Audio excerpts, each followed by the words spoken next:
And welcome back to Just Law on IQRA TV. I'm your host Ilyas Bulbulia, and this is the second part to the show. Just before the break, I was discussing with you one of the important recent amendments made to the immigration rules, in particular the amendment made to the financial requirement that applicants have to meet when they are applying to come to the United Kingdom in order to join their sponsor, their husband or their wife.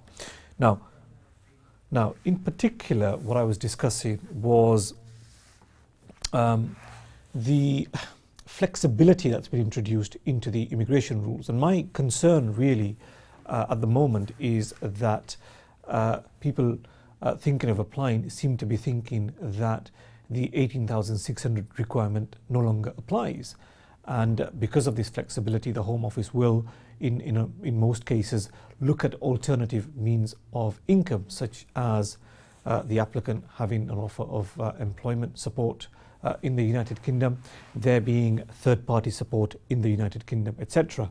But the reality is that flexibility will only apply in exceptional circumstances. So what I was trying to impress upon our viewers is that in the vast majority of cases, as far as spouse applications are concerned, applicants will still need to meet the 18,600 rule. Obviously there are some exceptions to that, but in terms of this additional flexibility that's been introduced within the rules, that will only apply in exceptional cases.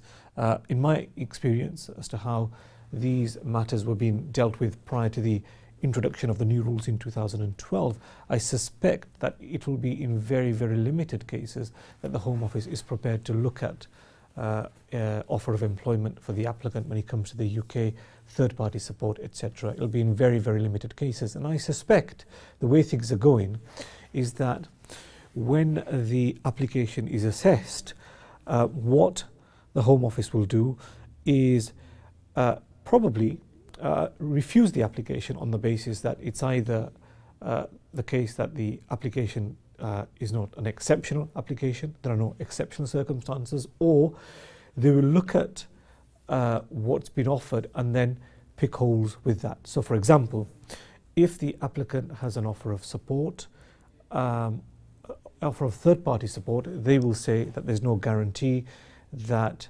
the additional sponsor will be able to support the applicant for the coming 2.5 years or for the coming 5 years.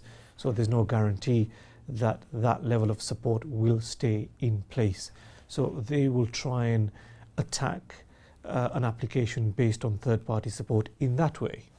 If you look at an application which is supported by an offer of employment for the applicant, so for example, where somebody's saying, well look, my wife in the UK isn't working, but look, me the applicant, when I come to the United Kingdom, I have an offer of support, an offer of employment from this particular factory or from this particular company. Person might be skilled in a particular area, their skills may be in demand, and they will say, look, my skills are in demand and I have an offer of employment from this particular employer who wants my skills. I suspect that if an application is based on that, the Home Office may well say, look, okay, it's an exceptional case, we're prepared to accept that, but looking at your offer of employment, we don't accept that it's genuine. We don't accept that somebody is willing to offer you employment without you having worked in the United Kingdom. There are many people within the United Kingdom that the employer may offer the job to. Why is it that the employer is prepared to leave this job open specially for you? So there's a whole host of reasons that the Home Office can come up with when looking at these more flexible rules, which they have really been forced to introduce because the Supreme Court has said that certain aspects of the rules need to be amended so they are human rights compliant. So to some extent they've been forced to introduce these amended rules, and I can't see the Home Office being flexible with these flexible immigration rules. I suspect that the first hurdle will be whether the case is exceptional or not, which means if it is, they'll look at the flexible rules. If it isn't, they will insist on the 18,600 requirement being met. If the case is exceptional, they will look at what this alternative means of income is, and then they will pick holes in that. So it's only in, I suspect, limited cases that visas will be granted under the more flexible rules. And in reality, even where somebody meets the amended rules, it may well be that the Home Office will refuse the case, and it will be for a judge to decide whether the rules are met or not. And bearing in mind, appeals at the moment are taking something in the region of 1.5 years to be heard. It's a long time for to wait for your immigration appeal to be heard. So it may well be that people don't take the risk and continue to try and meet the immigration rules as they are, meet the 18,600 requirement and make the application on that basis. So if you've got any questions on that or any other aspects of the law, please do call in and ask us your questions. Hopefully I'll be able to give you a steer on whatever query that you've got. Now that's the sort of updates out of the way. What I want to do, and this fits in with one of the calls that we received at the outset, is look at further leave to remain applications. So look at the situation where somebody is already in the United Kingdom with a spouse visa. So they've been granted a 2.5-year visa, they've already met the financial requirement once, they've met the accommodation requirement once, they've met the requirement in relation to the relationship being genuine, etc. And they've been granted a 2.5-year visa. They're in the United Kingdom now under the new rules, and they now are looking at extending the application. Now, there are, in my view, 3 key matters that they need to bear in mind. I'll look at the rules in greater detail in a bit, but there are 3 key things that they need to bear in mind. First of all, it's not simply the case that the financial requirement has to be met when the initial application for a spouse visa is made, when the applicant comes from abroad to the United Kingdom. The financial requirement has to be met at the extension stage as well. So in the same way, for example, where the sponsor was working and 6 months wage slips, 6 months bank statements and the employer's letter was submitted to meet the financial requirement for the spouse application, in that same way, where the spouse is here in the United Kingdom and an extension application has to be met, the financial requirement has to be met again. So there will be a requirement to submit wage slips, to submit bank statements, to submit an employment letter. If the parties are self-employed, then the requirements in relation to self-employment will have to be met again. So the first thing to bear in mind is that there will be a financial requirement which has to be met, and the strict rules which apply in terms of what documents need to be submitted to meet that requirement, that will apply once more at the extension stage. So that's the first key matter that needs to be borne in mind. In my experience, people run into difficulty because they don't address that until the very end. They may have only started a new job recently, and they may only have 3 months wage slips, 3 months bank statements, etc. Prior to that, they might have been unemployed, and it's in those circumstances that people run into difficulties, because a lot of these rules require documentary evidence which extend to at least 6 months prior to the application being made. So that's the key factor that needs to be borne in mind for somebody who's extending their visa in the United Kingdom, that the financial requirement and the particular documentary requirements in relation to financials will have to be met. The second key point that needs to be borne in mind is that there is an enhanced English language requirement that will have to be met. When the applicant made the application from abroad, it's the first application that was made. At that stage, the applicant only had to pass an English test at the A1 level, a fairly basic level, the most basic level at which English is tested, and it's a relatively easy test, and applicants would have passed that test in order to obtain a visa to come to the United Kingdom. Now at the extension stage, What's now required is that the applicant passes a slightly higher test, and the higher test is the A2 test in English. So again, that's something that if people only realise very much towards the end, they won't have enough time to book their test and to do the test. And indeed, if the applicant's English ability is weak, there may be insufficient time to try and get their English up to scratch. So it is important that that is borne in mind as well, that at the extension stage, the applicant will need to submit an A2 level in English, and that again is something that needs to be worked at, that needs to be factored in well before the extension date comes up, and at the end it may well be too late.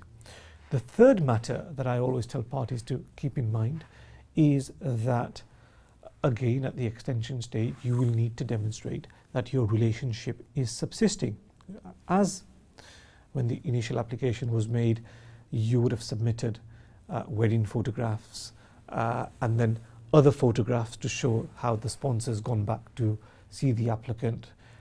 You would have submitted evidence of phone calls, evidence of WhatsApp messages between the parties. That would have been the evidence at that stage to show that the relationship is subsisting. Now, the requirement that the relationship is subsisting still applies, but the kind of evidence that needs to be submitted is different because the parties are now living together in the United Kingdom. The documents that will need to be submitted, and the core documents, are going to be correspondence, official correspondence received by the applicant, by the sponsor, in their names at the same address in the United Kingdom. So the extension application obviously will be made 2.5 years down the line. So the Home Office will expect there to be 2.5 years of documents, gas bills, electricity, water, telephone, TV license, bank statements. All these documents you need to be collating these documents in the applicant's name, in the sponsor's name, in joint names, because that is how the Home Office will assess whether the relationship is genuine or not. Do you both have documents coming to the same address? So they're the three key matters that you need to take into account when you're applying for an extension application. And what I try to do with clients is to flag this up from the outset. So when the applicant's been granted the 2.5-year visas, I tell them that this is something that they need to be addressing their minds to from day one. You know, you will need to demonstrate that you meet the financial requirement. You will need to have the A2 test in English when you apply for the extension. You will need to demonstrate that your relationship is subsisting. These are the key documents that you will need to submit in order to successfully apply for the extension. Because the problem is this, that where you do not meet the requirements, say for example somebody doesn't pass the A2 test in English, or somebody doesn't have the financial documents, the problem is that the Home Office obviously will refuse the application, and the Home Office will have two choices. Either it will place you, the applicant, onto the 10-year route. So instead of qualifying after 5 years in the United Kingdom, you won't be told to go back, but you will be placed on what is the 10-year route. So you will only qualify for settlement after you've spent a total of 10 years in the United Kingdom. The other more problematic situation could be that the Home Office refuses the application and says to you that, look, you need to now go back, and if you meet the requirements, you need to reapply from your home country and then come back into the United Kingdom. There's a danger of the Home Office doing that where there are no children from the relationship. In my experience, the Home Office is generally more flexible when there are children from the relationship. So if you're able to demonstrate that the relationship is subsisting, but you may not meet the financial requirement, or you may not meet the English requirement, the Home Office will say, that's fine, you won't qualify for settlement after 10 years, you will now qualify for settlement after, you won't qualify after 5 years, you will now qualify after 10 years in the United Kingdom. But the danger is where there are no children involved, then the Home Office may well say, and in my experience I've seen the Home Office say that, even to parties who are living in the United Kingdom and they've lived together for 2.5 years and the relationship is genuine, they may well turn around and say, that's all well and good, but because you don't meet the financial requirement, because you don't meet the English requirement, and there are no children involved, you now need to leave the country. That's after living in the country for 2.5 years. You now need to leave the country and reapply from abroad, and go through the whole process again and obtain a spouse visa. So it's really important that these things are borne in mind when these type of extension applications are made within the United Kingdom. In the same way that a lot of effort was no doubt taken up in making a successful spouse application at the outset, in the same way a lot of effort and attention needs to be given to applications which are made from within the United Kingdom. You shouldn't assume just because the applicant has a visa in the United Kingdom that the visa will automatically be extended and that it's a more simpler process. It's not the case at all. It used to be the case, but the way the rules work at the moment, that's no longer the case. So they're the key 3 points that I normally flag up with anybody who's applying for an extension of the visa. There are other documents which need to be submitted, which I will now take you through. But as I've said at the outset, it's a live show. If you've got any questions on any aspect of the law, immigration matters, etc., there's a number that appears at the bottom of your screen. So please do pick up the phone, give us a ring, and we'll try and deal with any questions that you have. Now, just going back to the other requirements which need to be met, we've looked at the three key pieces of evidence. Like most applications, there are certain other mandatory requirements that need to be met. For example, the applicant in the United Kingdom will have to submit a passport. Ideally, the passport should be a valid passport, even if the passport is not a valid passport, but as long as there is a passport which is original, which is expired, the Home Office will accept that. So one key requirement is that a passport has to be submitted. So there may be limited circumstances or unusual circumstances where an applicant has lost his or her passport. It's important that they apply for a passport well in time and they submit with the application a valid or an expired passport. If not, the danger is that the whole application will be refused by the Home Office. So that's the applicant's passport. As far as the spouse's passport is concerned, again, it's a mandatory document, but there is slightly more flexibility as far as that's concerned.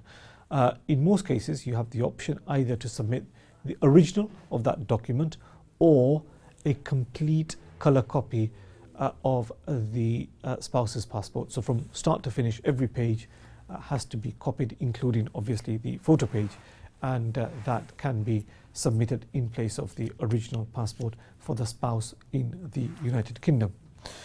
Nowadays, for most applicants, once they're granted a visa, they're normally granted a 1-month visa, they come to the United Kingdom and they then receive a biometric card. So where they receive a biometric card, that card has to be submitted to the Home Office as well.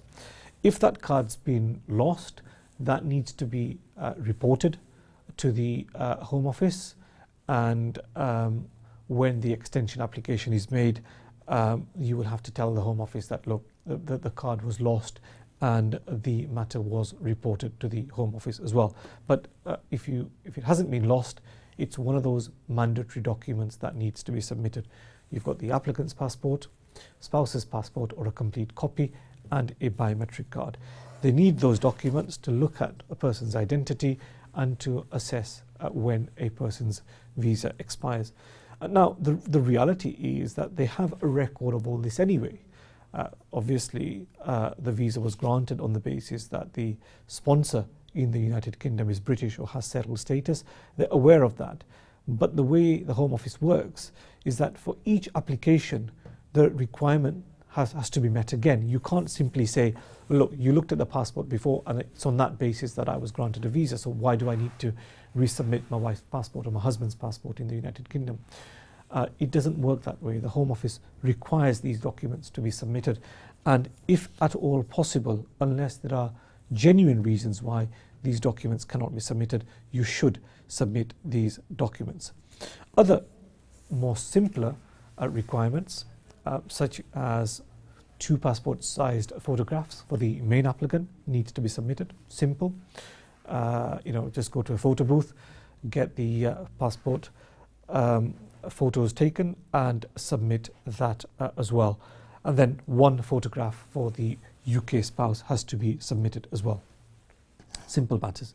Now again, going back to a document which would have been submitted at the outset, the fact that you're making an extension application based on your marriage, obviously the Home Office knows and granted a visa on the basis that you are married, but again the marriage certificate has to be submitted again with the translation. And then we come back to the requirement that an A2 certificate in English needs to be submitted. On that, just a couple of points or words of caution. First of all, the A2 certificate in English can only be obtained now from limited test centres. Within the United Kingdom, you can only obtain it from Trinity College, and I'll take viewers through that in greater detail after we've taken our next call. Hello, Assalamu alaikum.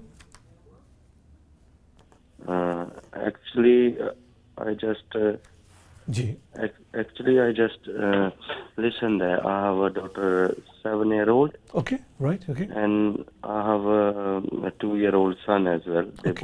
They're born here. I'm an Indian national, yeah. Okay, yep. I think so 5 years before my daughter gone India, okay. She's registered with the Indian embassy. Okay, okay. But that time my wife have a student visa. Okay, I understand. Yep. And after that, when they come back, unfortunately, immigration curtail our visa. Oh, right, okay. When I'm coming alone, they give me a permission because I'm dependent. They didn't say anything to me. Right. In the Heathrow airport. Right. But when my wife and my daughter